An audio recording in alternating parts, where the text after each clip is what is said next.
Fransiskus Assisi Marvelirdianto, absen 11. Saya Patricia Tania Avarina, nomor absen 21. Rafael Marcelo Bramasto, absen 23. Saya Alexa Esta Putri, nomor absen 2. Kebijakan pembatasan sosial berskala besar atau PSBB selama pandemi COVID-19 menyebabkan penurunan jumlah wisatawan pada objek wisata. Pantai Gemah di Kabupaten Tulung Agung salah satu yang terdampak. Hasil penelitian pada Februari 2021 dan 4 bulan lockdown setelahnya, Pantai Gemah hanya memperoleh uang sebesar Rp172.557.748. Hasil tersebut menurun 55,71% dari pendapatan sebelum adanya pandemi COVID-19. Berdasarkan perhitungan, sehingga menjadikan Pantai Gemah di Kabupaten Tulung Agung berada pada titik kritis akibat pandemi COVID-19. Pangandaran merupakan sebuah kabupaten yang terletak di Provinsi Jawa Barat. Pangandaran dikenal dengan wisata pantainya, salah satunya Pantai Pangandaran. Sejak dijadikan daerah pemekaran dari Kabupaten Ciamis, wisatawan yang berkunjung ke Pantai Pangandaran meningkat. Tercatat dari tahun 2014 sampai dengan tahun 2019, pengunjung tahun selalu bertambah, mulai dari wisatawan lokal sampai wisatawan mancanegara. Akan tetapi tahun 2020 pengunjung wisata Pantai Pangandaran mengalami penurunan yang sangat signifikan. Ini diakibatkan oleh adanya pandemi COVID-19. Seluruh wisata yang berada di Pangandaran mengalami penurunan jumlah pengunjung, khususnya wisata Pantai Pangandaran. Banyak hotel, pedagang souvenir, pedagang oleh-oleh, dan wahana bermain yang ditutup. Tentu saja ini menjadi kerugian sendiri bagi para pelaku ekonomi di kawasan wisata tersebut.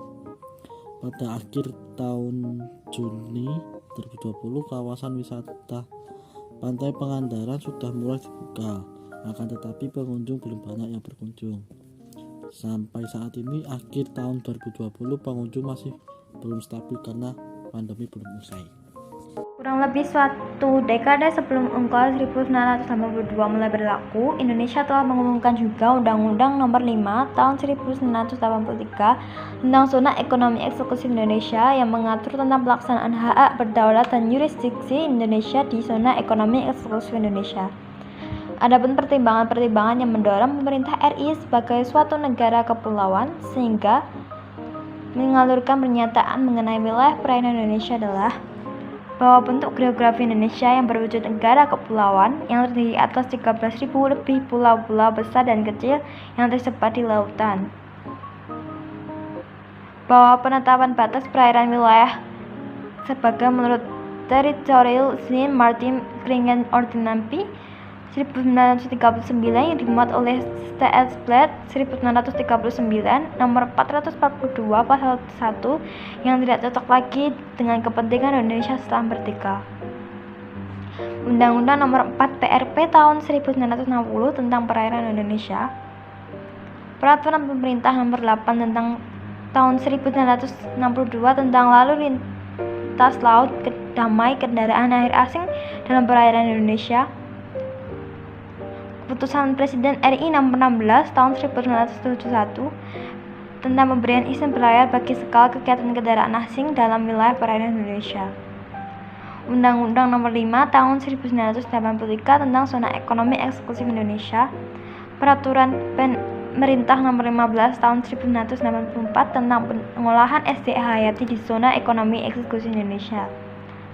Kedaulatan hak berdaulat dan yurisdiksi suatu negara terhadap zona-zona maritim sebagai diatur di dalam United Nations Convention on the Law of the Sea yang lebih dikenal dengan Hukum Laut Internasional dan pengamanan yang mumpuni oleh TNI Angkatan Laut Indonesia juga mampu memperkuat wilayah perairan Indonesia. Kesimpulannya, ekonomi di masa pandemi menurun karena adanya pandemi COVID-19 dan berdampak juga pada ekonomi di laut. Karena tidak adanya pariwisata yang berkunjung, selain itu, ekonomi di pantai dan juga laut adanya pasal hukum. 2021 awal sudah membuka pantai untuk para wisatawan, akan tetapi tidak sebanyak di sebelum pandemi. Sekarang ekonomi di pantai sudah mulai membuka pariwisatawan dan kesadaran pariwisatawan menjaga kebersihan pantai dan tidak membuang sampah sembarangan di laut maupun di pantai. Kenapa ya kita harus mengajak orang-orang membersihkan pantai dan laut? Kita mengajak mereka untuk memperkenalkan pentingnya menjaga kebersihan dan mencintai lingkungan kita sendiri. Biasanya sampah yang diangkut berupa sampah plastik, kemasan mineral, pakaian bekas, dan juga sampah organik. Dilihat dari jenis sampahnya, sumber sampah yang ditinggalkan adalah wisatawan lokal. Mereka yang tahu memanfaatkan, menikmati keindahan alam, tetapi tidak mampu menjaga dan merawatnya. Semua orang harus dibiasakan melakukan perbaikan alam, memberi pembelajaran di luar kelas yang bermanfaat.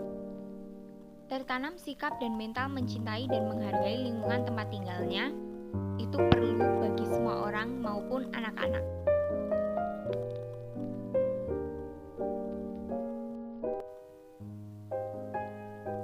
Kami mengucapkan terima kasih karena sudah menonton dari awal hingga akhir. Semoga video ini bisa bermanfaat bagi kalian dan jangan lupa like, subscribe, dan share video ini ya teman-teman. Terima kasih.